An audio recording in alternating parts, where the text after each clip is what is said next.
5 साल के राष्ट्रपति हुआ, उसके बाद थुकवाना नहीं, बदनाम हम लोग को भी नहीं करना है और सरना धर्म कोड दिलाना है। हमने उनसे कहा प्रधानमंत्री को समझाओ, ये हिंदू हिंदू करता रहता है, हम लोग को हिंदू नहीं बनना, हम लोग को सरना बनना है। आप राष्ट्रपति है, सबसे बड़ा पद आपका है, जैसे करके भी आप आ गए, लेकिन अभी तो पावर है ना। प्रधानमंत्री को समझाइए, तो बोला हम सकेंगे कि नहीं, आप समझाओ। हाँ ऐसा बोल रही हो, तो हम बोला हमसे बात थोड़ी करेगा, वो इतना बड़ा आदमी है। बोला उसका व्यवस्था हम लगा देंगे, और उन्होंने व्यवस्था कर दिया। प्रधानमंत्री से हमको सूचना आ गई कि हम लोग बातचीत करेंगे। तो ये मैं सोचता हूँ एक पॉजिटिव है कि नहीं बात, आखिर बात करने ही ना कुछ बात होगी।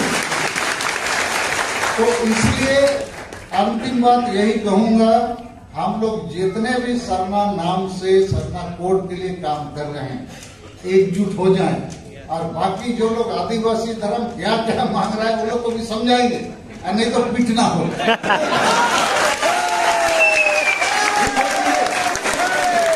आपस का जैसे कौन लोग हमको समझाता है, अरे सलखन जी ये लोग सरकार का डायरेक्टर जनरल बोल रहा है, आप लोग इतना नाम से धर्म मांग रहे हो, तो क्या करेंगे? तो हम उत्तर तो देते हैं, एक विधानसभा में 10 आदमी खड़ा हो गया तो इलेक्शन कमीशन ऐसा तो नहीं बोलेगा ना, 10 आदमी खड़ा हो गया किसको एमएलए मानेंगे? अरे जिसको वोट ज्यादा मिलेगा उसी को ना मानेंगे। एक वैकेंसी निकला डॉक्टर का, 100 आदमी आवेदन किया, तो नौकरी देने वाला क्या बोलेगा, 100 आ गए हो किसको देंगे? अरे परीक्षा ले लो। तो हम लोग 2011 का जनगणना में सेमीफाइनल पास कर लिए, ठीक है ना? फाइनल का बाकी है, फाइनल भी हम लोग पास करेंगे। धन्यवाद।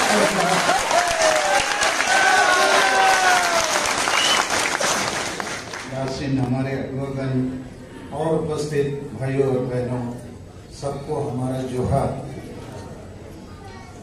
मैं 2 बात पर फोकस करूंगा, हम एकजुट क्यों नहीं हो पाते और हम सफल कैसे हों। ये दोनों बड़ी महत्वपूर्ण बातें हैं और टेक्निकल बातें हैं, इसको थोड़ा समझना होगा। हम लोग सुनते रहे हैं एकता में बल है, वो तो सबको पता है, लेकिन हम आदिवासी क्यों आज तक एक नहीं हो सके? या हमको यदि सरना धर्म कोड लेना है तो हम कैसे लेंगे? केवल नारेबाजी से नहीं मिलेगी, इसमें भी टेक्निकलिटी है।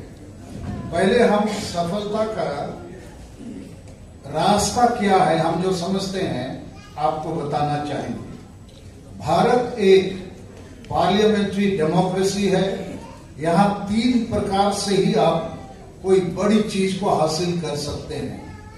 पहला है आपके जनप्रतिनिधि, वो जो एमएलए एमपी की बात करते हैं हम लोग, पंचायत तक की भी बात होनी चाहिए। पंचायत में हमारे मुखिया हैं, वार्ड मेंबर भी है, पंचायत समिति सदस्य हैं और जिला परिषद के सदस्य हैं।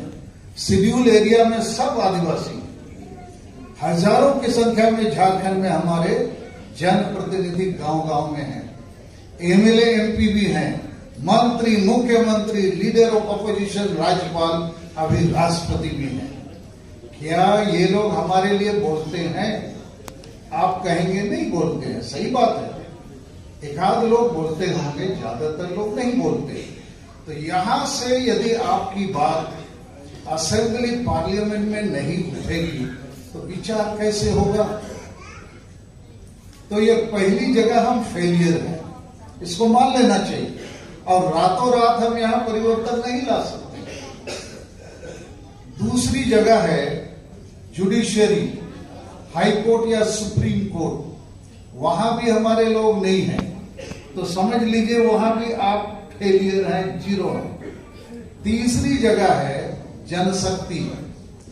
भारत डेमोक्रेसी है, दुनिया की डेमोक्रेसी में भी जनता ही मालिक है। क्या हमारी जनता इन चीजों को समझती है? मैं कहूंगा नहीं समझती है। मैं अपने जीवन के उदाहरण से अभी 3-4 साल से सरना धर्म कोड के लिए कई बार रेल रोड चक्का जाम किया, कई बार रैली मीटिंग किया, 300 करीब सरना धर्म रथ झारखंड, बंगाल, बिहार, उड़ीसा, आसाम में घुमाया। लेकिन मैंने जो देखा, संताल समाज से मैं आता हूं, हर संताल गांव में संताल का एक मुखिया होता है, ट्राइबल चिफ्टेन, माझी बाबा बोलते हैं। और माझी बाबा के साथ जो माझी, पारानी, घोड़े, नायके, जो पुजारी है, सारे लोग होते हैं। और गांव का जो समाज है, हमने 5 राज्य में पूछा कि इतनी बार सरना धर्म कोड के लिए रेल, रोड, चक्का जाम हुआ, रथ निकाला गया, प्रचार किया गया, क्या गांव-गांव में सरना धर्म कोड को भारत सरकार मान्यता दे, इसके लिए आप लोग बैठक किए? बोला नहीं। क्यों नहीं किए? अरे हम लोग काहे का मान्यता का बैठक करेंगे, ये तो समझ में नहीं आती है हमको। इसलिए नहीं समझ में आती है क्योंकि हमारा जो सरना स्थल, जिसको संताल लोग जाहिर खान बोलते हैं, वहां भी पूजा पाठ हो रहा है। माझी बाबा अर्थात जो गांव का हेड है, उसका नाम से भी एक पूजा स्थल है, वहां भी हो रहा है। पर्व त्योहार भी हम तो मना ही रहे हैं, हमारा पूजा पाठ अलग ही है, हमारा देवी देवता अलग है, तो फिर मान्यता कौन सा चीज होता है? आप लोग इस बात को समझिए। गांव का सरल सीधा आदमी को अभी तक पता नहीं है कि धर्म का पीता है। हम लोग टोटल पिलाते हैं, हम लोग भी पीते हैं। अब कौन सा मान्यता सरकार भी, वो अभी तक नहीं जानते हैं। दूसरी बात मैं आपको समझाना चाहता हूं, इसके साथ हम एकजुट क्यों है, उस बात को मैं छोड़ने वाला हूं। हमारा गांव का आदिवासी आज तक धर्म की मान्यता जरूरत है, नहीं समझा है। भाषा की मान्यता जरूरत है, नहीं समझा है। बोलता भाषा तो हम लोग बोल ही रहे, क्या का मान्यता सर? हम, आप लोग को पता नहीं है, बहुत लोगों को 30 जून 1980 साल में इसी दिल्ली में लोग बोलते हैं 1 लाख आदिवासी को मैं यहां लाया था, मैं उसका नेता था। और संजीवा रेड्डी साहब राष्ट्रपति थे, उन्होंने पूछा क्या क्या आप लोग रैली करते हो? हमको धर्म चाहिए, भाषा चाहिए, और झारखंड दिसोम चाहिए, अलग रहा। तो लेकिन आदिवासी अभी तक शायद नहीं समझा। मैं संतानों के भी ज्यादा काम किया हूं, मुंडा उराव हो को भी जानता हूं। क्या जानता हूं? आदिवासी जो है अभी तक नशापन में है, अंधविश्वास में है, डायन के साथ है, ईर्ष्या द्वेष में है, आदिवासी महिलाओं को ठीक से वो इज्जत नहीं देता है, और वोट हाड़िया दारू चकना में बेचता है। बेचता है कि नहीं बोलिए? उसको वोट माने हाड़िया दारू चकना, डंगरा जिल बोलते हैं, बैल का मांस और सुअर मांस और रुपया, यही सब मांगता है वो। कभी गांव का आदिवासी नहीं मांगा हमको धर्म चाहिए, भाषा चाहिए, भाषा चाहिए, नौकरी चाहिए, इज्जत चाहिए, आबादी चाहिए। संविधान में जो हमको दिया गया है अब वो चाहिए। तो मैं आप लोग को बता सकता हूं, मैंने 3 चीज बताया। आपके एमएलए एमपी नहीं बोलते, वो भी इसलिए नहीं बोलते हैं, गांव वाले लोग उसको बुलवाते नहीं है ना, उनके ऊपर कोई प्रेशर नहीं है। ये लोग हाड़िया दारू चकना, फुटबॉल जर्सी, ये खेलने का नाचने का चीज मांगते रहता है। तो एमएलए एमपी भी बोलता है, ये लोग को जो चीज पसंद है वही ना देंगे जी, वो देते रहो, हाड़िया दारू वोट लेते रहो। तो आपको इन बातों को समझना है। आप दूर दूर से आए हो यहाँ, एक अभिलाषा है हमको हमारा धर्म कोड मिले। मैं लेकिन आपको आश्वासन देना चाहता हूं, हम लोग लेंगे और जल्दी लेंगे, मैं उस पर भी आऊंगा। तो मेरी पहली बात यह है, आप लोग को समझना चाहिए कि इस देश में जो व्यवस्था है उसके तहत असेंबली पार्लियामेंट में ही ऐसी चीजों का फैसला होता है जहां आपकी कोई आवाज नहीं है। दूसरा, जुडिशियरी, हाईकोर्ट, सुप्रीम कोर्ट आपको मदद नहीं देगा। तीसरी शक्ति जो आपकी बहुत बड़ी शक्ति है, हर आदिवासी गांव में हजारों लोग रखते हैं, हजार लोग। मान लिया एक जिले में, गुमला जिला या सिमडेगा जिला या खूंटी जिला में 100 गांव का आदमी एक जगह जमा हो जाए, कई लाख हो जाएगा, होगा कि नहीं? लेकिन बुलाने से नहीं आएगा, वो बोलेगा गाड़ी भेजो, खाना भेजो, कौन बुलाया है, कौन पार्टी का है, किसका है, इसका है, बोलेगा इतना दूर जाएंगे तो धूप लगेगा, खाना कौन देगा, पुलिस कहीं पीटेगा नहीं, इन लोगों को समझ में नहीं आता है। तो अभी तक हम तो अभी एक आंदोलन में ही है, ये सरना धर्म कोड का 4 नवंबर को गुवाहाटी में हम लोगों ने एक बहुत बड़ी सभा की, 10,000 करीब लोग आए। लेकिन 4 नवंबर को 24 नवंबर 2007 की घटना का पुनरावृत्ति होने वाला था। असम में 24 नवंबर 2007 को क्या हुआ था? एक आदिवासी लड़की लक्ष्मी उरांव को नंगा करके घुमाया गया था, अनेक आदिवासियों को मारा गया था, माने ब्रूटल किलिंग गोली से, और ब्रह्मपुत्र नदी में फेंक दिया गया था। क्यों? 24 नवंबर 2007 की तारीख को करीब 10,000 असम के आदिवासी शेड्यूल ट्राइब एसटी की मांग के लिए गए थे। और आसामी लोग को पता है कि चाय बगान और बाकी जगह जितने आदिवासी हैं ये एसटी हो जाएंगे तो करीब 32 सीट में एमएलए सीट रिजर्व हो जाएगी, और इन लोग जिसको चाहेंगे वही मुख्यमंत्री बनेगा, ये लोग खुद बन जाएंगे। तो बाकी जितनी पार्टियां हैं असम की, सब इसके खिलाफ एकजुट होता है कि इनको कभी भी एसटी मत बनाओ। लेकिन तब भी 24 नवंबर 2007 को ये लोग गए, इनको इतना मारा, और एक आदिवासी लड़की लक्ष्मी उरांव को नंगा करके पूरा शहर घुमाया। 4 नवंबर को वही घटना होने वाली थी। हमारे लोग आदिवासी संघर्ष अभियान के नेता 31 अक्टूबर को परमिशन ले लिए कि गुवाहाटी के साथ एक जगह है दिसपुर, वहां जनसभा होगी।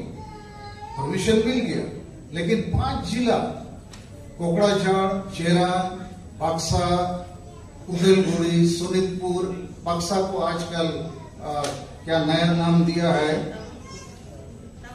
तामुलपुर। तो 5 जिलों की पुलिस ने हमारे लोगों को बोला नहीं जा सकते हो। उनको अंडर सेक्शन 149 नोटिस थमाया। 149 का मतलब होता है तुम किसी को मारने जा रहे हो, दंगा करने जा रहे हो, जाने नहीं दिया। सैकड़ों बसों को इन लोगों ने रिजर्व किया था, एडवांस दिया, वो भी बस को जाने नहीं दिया। कहने का मतलब 5 जिलों के पुलिस के सुपरिंटेंडेंट ऑफ पुलिस ने हमारे लोगों को आधी रात को कई तरह की यातनाएं दिया, जेल मैंने अरेस्ट किया, थाना में बैठाया, और एक प्रकार से कई जगह उनके बीच में क्लैश हो सकता था। गुवाहाटी रेलवे स्टेशन में 4 तारीख के अर्ली मॉर्निंग 3:30 बजे हमारे कार्यकर्ताओं का बैनर, पोस्टर, झंडा सब जबरदस्ती छीना। तो कार्यकर्ता बहुत हजारों की संख्या में थे स्टेशन में, उन लोग का संघर्ष हो सकता था और वहीं पर गोली चल सकती थी, दंगा हो सकता था। मेरा ये उदाहरण देने का मकसद ये है कि हमें कोई नहीं चाहता है, लेकिन हमारे लोग भी दुर्भाग्य से गांव-गांव में अभी तक नहीं समझ पाए हैं कि भारत देश आजाद है, संविधान से चलता है, और उस संविधान के तहत हर आदिवासी नागरिक यदि समझ जाए कि हम भी आदमी हैं, जानवर नहीं हैं।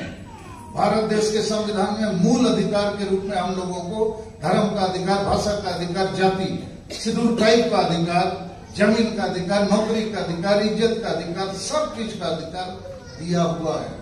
तो मैं आपको पहली बात यही समझाना चाहा, लाखों आदिवासी गांव है, लेकिन मेरी नजर में सब गांव मरा हुआ है, जिंदा नहीं है। उसको हम लोग को जिंदा बनाना है, अन्यथा क्या होगा? आप लोग इस संगठन के लोग हैं, ये जो अभियान आपका है सरना धर्म रक्षा अभियान, उसके साथ जुड़े संगठन और नेताओं का ये जमा हो रहा है।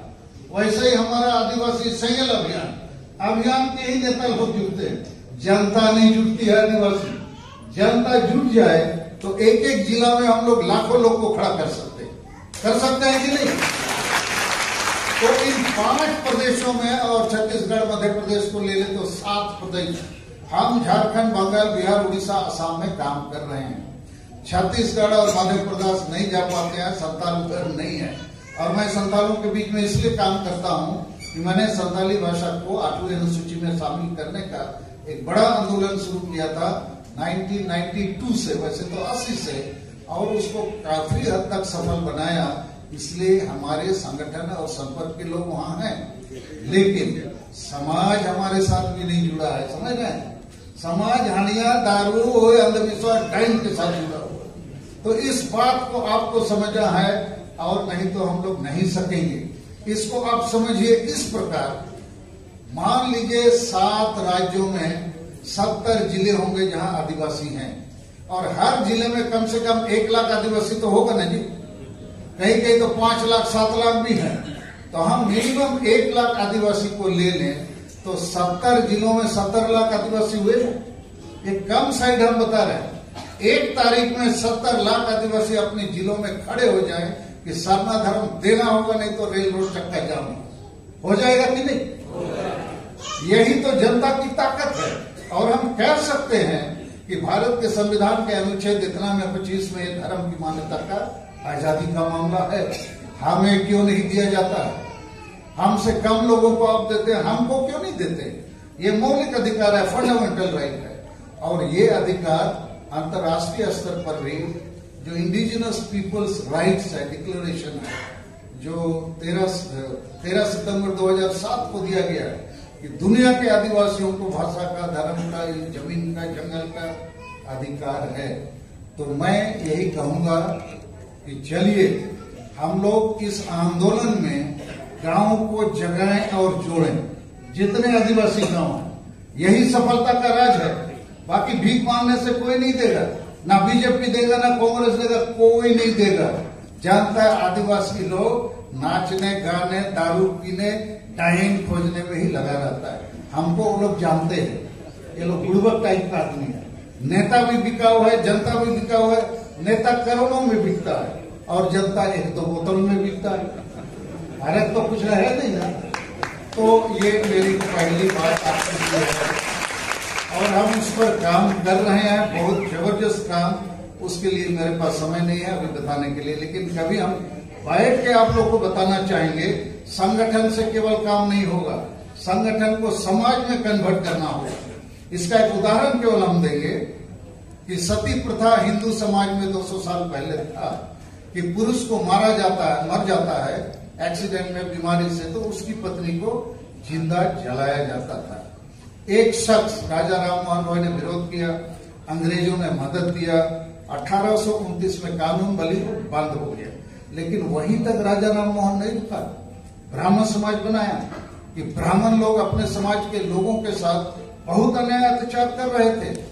बाल विवाह, विधवा विवाह, शिक्षा, पढ़ाई लिखाई, बहुत तरह की प्रॉब्लम्स थी। तो नया समाज बनाने का उसने कोशिश किया। ठीक वही मामला है आदिवासी समाज में। तो बहुत सारे लोग वही नशापान, अंधविश्वास, डाइन प्रथा, ये वो में ही फंसे हुए हैं। तो उनको भी एक नई समाज, भारत देश आगे बढ़ चुका है, दुनिया भी आगे बढ़ चुका है, लेकिन हम डाइन के साथ ही हैं। तो इन सारी चीजों से हमको निकलना होगा, एक काम करना है। अब हम एकता पर आते हैं। हमको भी बहुत सारे लोग बोलते हैं, अरे गोमके आप लोग इतना नेता, इतना पार्टी, इतना संगठन, आप लोग एक हो जाइए ना, सब काम हो जाएगा। सुनने में तो अच्छा लगता है, लेकिन प्रैक्टिकल थोड़ा मुश्किल है। ठीक बात है कि नहीं? लेकिन इसके बावजूद भी काम हो सकता है। मैं उदाहरण दे रहा हूं। बंगाली लोग या पंजाबी या उड़िया या बिहारी या गुजराती, वो भी एक पार्टी में नहीं है, अनेक पार्टियों में है, अनेक संगठनों में है, लेकिन उनके पास एक ड्रीम है, एक गर्व करने का कोई मुद्दा है। जैसे बंगाल के बंगाली सब पार्टियों में है, सब संगठन में है, लेकिन जब उनके ऊपर हमला होगा उनकी भाषा, संस्कृति, इतिहास और गौरव पर, तब वो लोग बोले हमारे सोनार बांग्ला, सब एकजुट हो जाएगा। होता है कि नहीं? तो सरना धर्म भी हमारा गौरव होना चाहिए। लेकिन पार्टी का नेताओं का गौरव नहीं है, और दारू पीने वाला का भी गौरव नहीं है। यहां तक कि हम ये भी बोलेंगे, किसी को दुख नहीं लगना चाहिए, हमारे जितने पढ़े लिखे लोग हैं, डॉक्टर, इंजीनियर, ऑफिसर, प्रोफेसर, वकील, ये सारे लोग को तो आदिवासी का ये सब मामला से कोई लगाव ही नहीं है। हमको कोई मदद नहीं करता है, अभी तक नहीं किया। बोलने से भी डरते हैं। जितना नौकरी वाला है उनका पेट फट जाएगा बोलने से। अरे धर्म तुम्हारे बच्चे को भी चाहिए। क्या चल रहा है? ये बोलता है तो नहीं बंद कर, क्या बोलते हैं आप लोग? यही मुश्किल होता है ना, असली चीज आखिर में लाते हैं आप लोग और दुकान बोलते हैं अभी टाइम हो गया बंद। अच्छा ठीक है, हम संक्षेप में अपनी बात को समाप्त करते हैं, लेकिन मेरी इच्छा थी आपको जगा के वापस भेजना। आप गलतफहमी में मत रहो, सच्चाई को समझो, वापस जाओ और इस काम को करो। हम 1-2 महीने में इसको जीत के दिखाएंगे। अब क्योंकि इन्होंने हमको टोक दिया तो हम ज्यादा नहीं बोलेंगे, एक बात बोलेंगे कि द्रौपदी मुर्मू जी अभी भारत की महामहिम राष्ट्रपति हैं। ये मामूली बात नहीं है। ये ऊपर बोल देना कि राष्ट्रपति भी बेकार है, वो भी बेकार है। अरे इस राष्ट्रपति को बने 3 महीना हुआ है।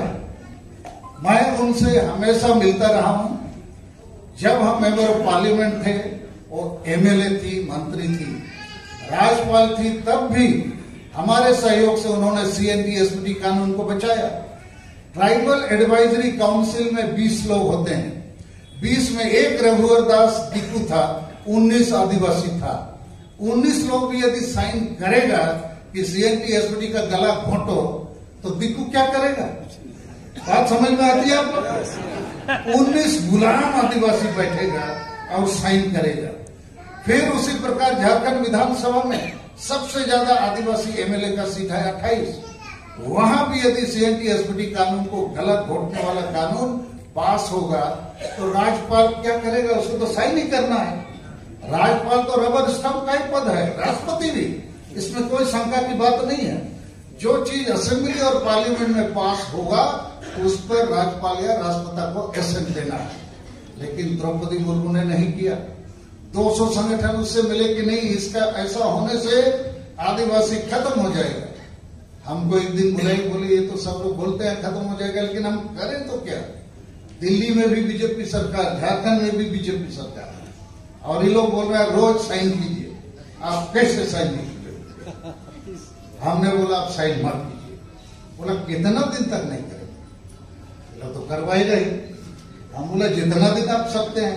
बोला कितना दिन का समय लिखा हुआ है नहीं करने का? हम बोला इनडिफिनिट।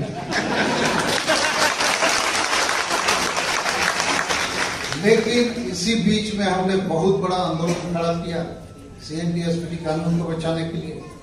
दूसरी तरफ डॉक्टर कर्मा राव के नेतृत्व में भी आंदोलन हुआ उस समय। बाकी नेताओं का कोई आंदोलन नहीं किया, हम ही लोग आंदोलन किए, बड़ी जबरदस्त आंदोलन किए। लेकिन हमने और एक बड़ा काम किया कि झारखंड हाईकोर्ट में हमने एक मुकदमा दायर कर दिया रघुवर दास के खिलाफ। ये जो मुख्यमंत्री है आदिवासी नहीं है, एक कैसे ट्राइबल एडवाइजरी काउंसिल में चेयरमैन बन गया? ये तो मेंबर नहीं बन सकता। और जब हमने, लेकिन उसके दूसरे तथ्य हैं, अभी मेरे पास समय नहीं है, तो ये जब हमने मुकदमा दायर किया, रिट फाइल किया, तो हमने द्रौपदी मुर्मू जी तब राज्यपाल जी, हमने कहा हम इस केस को बिल्कुल जीतेंगे। उसके आधार है कि झारखंड सरकार ने खुद ट्राइबल एडवाइजरी काउंसिल में कौन 20 लोग सदस्य हो सकते हैं उसका नियम पारित किया हुआ है। उसके तहत 15 लोग आदिवासी एमएलए होंगे, 2 लोग शिक्षाविद होंगे और 2 लोग वकील होंगे, तो 19 हो गए। और 20वां आदमी आदिम जनजाति का होगा। तो रघुवर दास किसमें आता है? हमें ना आदिम जनजाति है, ना वकील है, ना प्रोफेसर, ना आदिवासी एमएलए। इसका मतलब वो मेंबर नहीं बन सकता है, चेयरमैन बन गए। तो ऐसी कमेटी के द्वारा पारित ये जो CNT-SPD कानून में संशोधन है ये इलीगल है। और आखिर राज्यपाल ने मेरी चिट्ठी के मेरे आधार पर चीफ सेक्रेटरी झारखंड को लिखा कि झारखंड मुर्मू ने ऐसा केस किया हुआ है, पहले इसका तुम लोग क्लैरिफिकेशन दो। अब दे नहीं सका तो वापस हो गया ना कानून। तो कहने का मतलब है कुछ रणनीति की बात होती है। मैं और एक रणनीति की बात आपको बताना चाहता हूँ, ये थोड़ा जरूरी है आपको समझना। कभी कभी हम लोगों के बीच में चर्चा, जनरल चर्चा होती है, ये पार्टी खराब है, ये खराब है, वो अच्छा है, ये अच्छा है। मेरे हिसाब से आदिवासी के लिए वही अच्छा है जो आदिवासी का काम करे। ये बात किए शर्मा साहब हमको बताते थे, हम उनको बोलते थे आप कांग्रेस में इतने साल थे, अभी बीजेपी के साथ राष्ट्रपति का आप कैंडिडेट बन गए, आप कैसा इधर से उधर कर रहे? बोला आदिवासी के लिए सब ठीक है, जहां से फायदा हो वही काम कर। और ये काम ये बोडो आदिवासी लोग कोकराझार जिले में करके दिखाया है। आप लोग तो असम से बहुत लोग आए हो ना, लेकिन राजनीति वाली बात उतनी समझते नहीं है आप लोग। बोडो वाले जब असम में कांग्रेस सरकार रहती है उसके साथ गठबंधन, बीजेपी उसके साथ गठबंधन, क्योंकि उसको बोडो टेरिटोरियल काउंसिल या एरिया में बोडो भाषा लागू करना है। सारा पुलिस प्रशासन शिक्षा में बोडो लोगों को हावी करके रखना है। तो उनके लिए कांग्रेस बीजेपी सब एक है। मुझे लगता है हमारे लिए भी एक है। किसी ने हमारे लिए काम नहीं किया, आगे भी नहीं करेगा। समझ रहे हैं ना? आप मत सोचो ये पार्टी और पार्टी आपका काम करेगा। आप एकजुट हो जाओगे, आपका काम हो जाएगा। तो यहाँ पर तब भी मैं आपको एक रणनीति की बात बताता हूँ और द्रौपदी मुर्मू जी की बात कह के मैं अपनी बात समाप्त करूंगा। वैसे कुछ और बातें थी जो आपके फायदे के लिए थी, लेकिन समय कम है। आप अनंत साहब को कुछ बात रखेंगे। हम जब संताली भाषा आंदोलन कर रहे थे, लेकिन संताली का केवल नहीं, पार्लियामेंट में हमने कई बार कुड़ुक भाषा, मुंडा भाषा और हो भाषा का बात उठाया है। इन तमाम आदिवासी भाषाओं को भी 8वीं अनुसूची में शामिल किया जाए। हम ही उठाए होंगे और कोई नहीं उठाया होगा। कई बार उठाया, लेकिन संताली भाषा आंदोलन के लिए हमने कई बार रेल रोका, संताली भाषा रथ निकाला, सेमिनार, मीटिंग, रैली, बहुत कुछ किया। तो जब भाषा की बात हुई तो बोडो भाषा को मान्यता का प्रस्ताव आया पार्लियामेंट में, क्योंकि बोडो उग्रवादियों ने भारत सरकार के साथ समझौता किया शांति, और उस समय अटल जी अडवाणी थे, भाई तुम लोग क्या चाहते हो, ये सब हथियार बंद करो। तो ये लोग बोला हम लोग को बोडो भाषा दे दो और बोडो टेरिटोरियल काउंसिल दे दो। ये लोगों ने बोला दे देंगे। तो बोडो भाषा का बिल लोगों ने पार्लियामेंट में लाया। हम बीजेपी से सांसद थे, हमने कहा ये बोडो तो 10 लाख लोग बोलते हैं एक कोकराझार जिले में, संताली भाषा 5-6 राज्यों में बोली जाती है, 100 लाख से ज्यादा लोग बोलते हैं। तो हम बीजेपी सरकार, बीजेपी हमारा भी शामिल करो। वो लोग बोला नहीं ये चीज नॉट गोइंग टू हैपन, ये वो करके टरका दिया हमको। टरका दिया तो हम सोचे हम लोगों को इतना रेल रुकवाए हैं, सब कुछ कराया, बहुत गाली देगा। एक छोटा सा पार्टी गोल मार दिया, आप कहां सो गए थे। तो फिर ये रणनीति के परिप्रेक्ष्य में ये बात मैं बता रहा हूँ। फिर मुझे लगा बीजेपी वाला नहीं देगा हमको, तो कांग्रेस से बात किया जाए।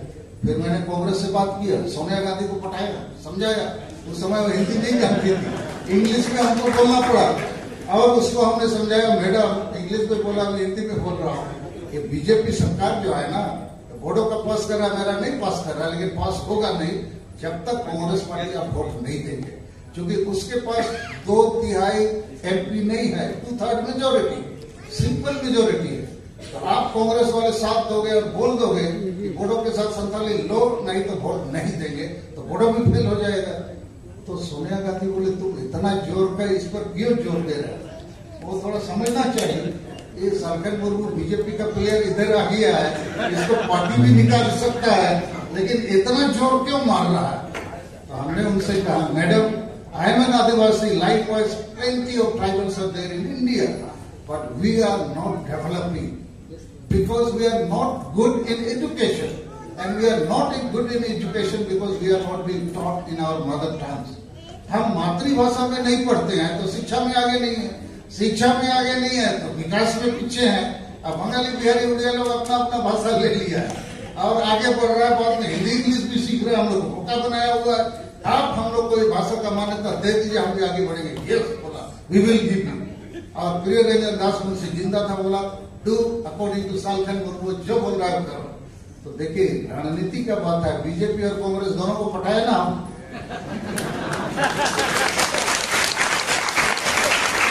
अभी भी मेरा कहना है, अभी द्रौपदी मुर्मू पर मैं बात करता हूँ।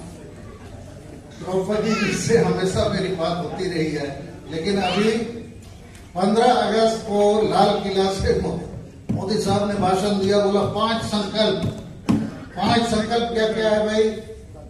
बोला इससे देश आगे बढ़ेगा। पहला कि हम विकसित भारत की बात करेंगे, हम अपनी जो विरासत है उस पर गर्व करेंगे, हम नागरिक की कर्तव्य का पालन करेंगे, हम एकजुट रहेंगे और गुलामी की मानसिकता से हमको बाहर आना चाहिए, तभी भारत आगे बढ़ेगा, भारत के लोग आगे बढ़ेंगे। हम तुरंत राष्ट्रपति और प्रधानमंत्री को चिट्ठी लिखा, अरे हम आदिवासी तो आजादी नहीं है अभी, कैसे आगे बढ़ेंगे? पहला हमको धार्मिक गुलामी में रखे हो, हमको धर्म का आजादी दे दो। अभी हमको दूसरे धर्म के अंदर में जीना पड़ रहा है, डर डर के कब खींच लेगा, मैग्नेट कब टान लेगा उधर। तो आजाद कहाँ है? हमको धार्मिक आजादी दो, सरना कोड। दूसरा हमने कहा हमको भाषाई आजादी भी चाहिए, हमारी भाषा से पढ़ना लिखना नहीं होता है, हमको दूसरी भाषाओं का गुलामी करना पड़ता है। तीसरा हमने कहा है तो हम द्रौपदी मुर्मू पर, अच्छा अभी बात खत्म कर रहे हैं, द्रौपदी मुर्मू जी को हमने इस बार बोल दिया, 26 अगस्त को मिले थे हम, हमारी पत्नी हमारी बेटी भी थी, आप राष्ट्रपति बने हैं 5 साल, कुछ काम नहीं हुआ तो बहुत थूकेगा आदमी हम लोग, आपके ऊपर भी थूकेगा, हमारे ऊपर भी। जानता है बहुत लोग सलखन मुर्मू का लोग का संबंध है, आप लोग को मालूम नहीं होगा, हमारा गांव भी एक है, हम लोग रिलेटिव्स हैं। तो हमने उनको साफ साफ बोल दिया 5 साल के राष्ट्रपति हो, उसके बाद थुकवाना नहीं,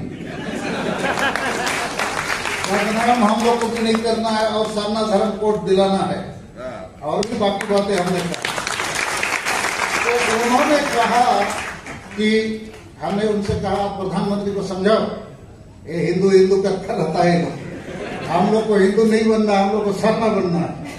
आप राष्ट्रपति है, सबसे बड़ा पद आपका है, जैसे करके भी आप आ गए, लेकिन अभी तो पावर है ना, प्रधानमंत्री को समझाइए। तो बोला हम सकेंगे कि नहीं, आप समझाओ। हाँ ऐसा बोल हो, तो हम बोला हमसे बात थोड़ी करेगा, वो इतना बड़ा आदमी है। बोला उसका व्यवस्था हम लगा देंगे, और उन्होंने व्यवस्था कर दिया।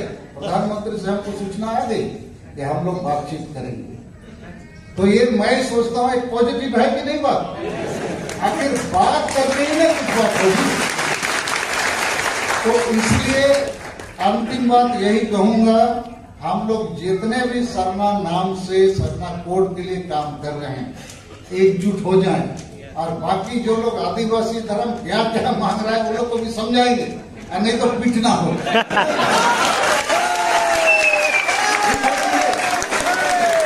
आपस का कौन लोग हमको समझाता है, अरे सलखन जी ये लोग सरकार का डायरेक्टर जनरल बोल रहा है, आप लोग इतना नाम से धर्म मांग रहे हो, तो क्या करेंगे? तो हम उत्तर तो देते हैं, एक विधानसभा में 10 आदमी खड़ा हो गया तो इलेक्शन कमीशन ऐसा तो नहीं बोलेगा ना, 10 आदमी खड़ा हो गया किसको एमएलए मानेंगे? अरे जिसको वोट ज्यादा मिलेगा उसी को ना मानेंगे। एक वैकेंसी निकला डॉक्टर का, 100 आदमी आवेदन किया, तो नौकरी देने वाला क्या बोलेगा, 100 आ गए हो किसको देंगे? अरे परीक्षा ले लो। तो हम लोग 2011 का जनगणना में सेमीफाइनल पास कर लिए, ठीक है ना? बोला फाइनल का बाकी है, फाइनल भी हम लोग पास करेंगे। धन्यवाद।